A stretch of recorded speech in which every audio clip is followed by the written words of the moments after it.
people, we're ready to talk about the mystical whimsy quilt. My goodness, I know it's not Friday, but I'm gonna have a sip anyway. Anyway, we're going to talk about the 7 or 9 hole cord foot. And so if you have a Viking, it looks like this. And this one can actually go up to 11. Or if you have a Pfaff, it's gonna look like that. Okay, so what you're gonna do is you have your 2 blocks we're actually going to make, so it's good to know that we are doing 2 different things. And so as always, cut per the instructions, not what Ding Dong says. Okay, so cut per the instructions, and then you're going to pick your cords. And the thing that I like to use when I'm putting my cords through is if you get these little dental things, they tell me they're for a bridge. I don't personally know, but if you put your bigger threads through there, and then you can slide it right through the foot without trying to hurt yourself, your eyes, other people. All right, and then that's one tip. Then the other tip is, once you get your threads that you're going to use through the foot, grab them and then tie them in a little knot. And on the back, not the front. Yeah. Well, and the thing is, you can roll it, to the back of the foot. So you will be happy you did. So my recommendation is, when you're deciding how long to make it, you're going to do some sort of cross hatching here. So don't try to put 20 feet through here. So I probably had to thread maybe twice when I did this part. Did you have to? I did 3 times. 3 times. Okay. So the reason is, if you let this get too long, you're going to have a tangly mess later on. Ask me how I know. And that knot gets cut out. Yeah. And then at the end, we'll cut that. And she just has 2 here so that they don't come unthreaded, and for the video. So when you're picking your threads, you want to notice that, because I got some ones that were too big, so you want to notice how these pass through freely. If they're too big and it's not passing through freely, you're going to have issues. So check them and make sure you got some easy movement. And these are the threads that Karen used, and they're They're pearl cotton. Pearl cotton.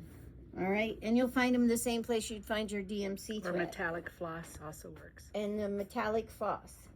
And then, so we're going to do those, and again, it'll tell you your measurements, or you can use your laser. And then you're going to see that big piece of confetti quilt cloth that you made. We've now cut it up into pieces, and we're going to start using that as we're piecing our blocks. So that's the 1 block we're going to use. And another little tip is, the instructions tell you to fuse, cutaway, fusible, mesh, no-show mesh, depending on what brand you're using. But we were discussing this morning, and we have a little bit of puckering.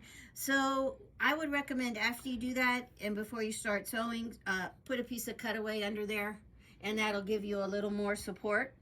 So that's one of the blocks.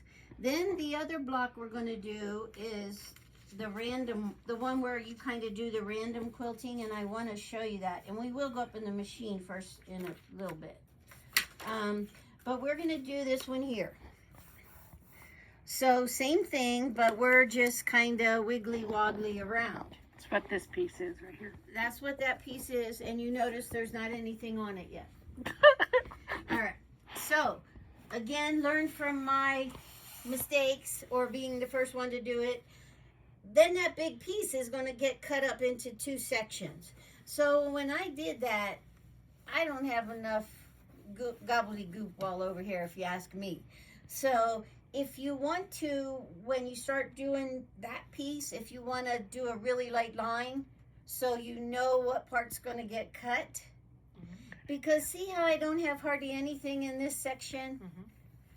That's why if you kind of get yourself a little guide of where the two pieces are going to get cut, it will help you put a little more fill in there. All right? And then the last thing we want to do is we're going to walk up to the machine and we're going to show you where you're going to find the stitches on your icon and your epic. Or if you don't have those two, the other Foss and Vikings do have some stitches designed just for this. So I'm going to come over here on the beautiful icon 2 and say okay, and we want to sew. And now the icon and the epic have a whole menu of extra stitches that are designed for specialty feet. So I'm guessing It's number 9. is it 8? Is 9? Yeah. Okay, so number 9, thank you. All right, so if I come in here and take a look at number 9, let me just make, whoops, come on. I want to make that a little bigger because I can. All right, and so you can see here I have some candle wicking stitches which we're going to use later in the quilt. But if I touch the question mark up here, and then I go and touch, I'm guessing this one, it's going to tell me that that's for a 3-hole yarn foot. Or, let's see here. So these are kind of interchangeable, right? This question mark. Oh, that one's for sewing beads. But you get the idea. Which one did you use, Karen? I used 21. 21? No, 22. 22? Okay, so we're going to do that, and let's see if it actually says. Did I get it on the wrong one? No. 3-hole. So, oh yes, I did. Okay, we'll try that one more time. So anything that really says 3-hole yarn couching foot, you could use that for your 7 holes. So anyway, these stitches down on into here are designed for that type of thing. So if we touch and hold and load it, and then let me hide this screen. Hide yourself. Okay. You can see it doesn't look like a whole lot there, but when you put it on top of those beautiful stitches or those cords, it looks really, really nice. And when I did my sample, and Karen did it as well, she used the metallic thread in the top. And then if we take a peek over here, we just happen to be over here by Judy's. And you're going to see on Judy's then that she put a lot more doodads in here. Okay. And I personally like that look. I feel like I did all that work and then I cut it apart and you can't see it anyway. So keep that in mind when you're doing your free motion part of it or your free form of it.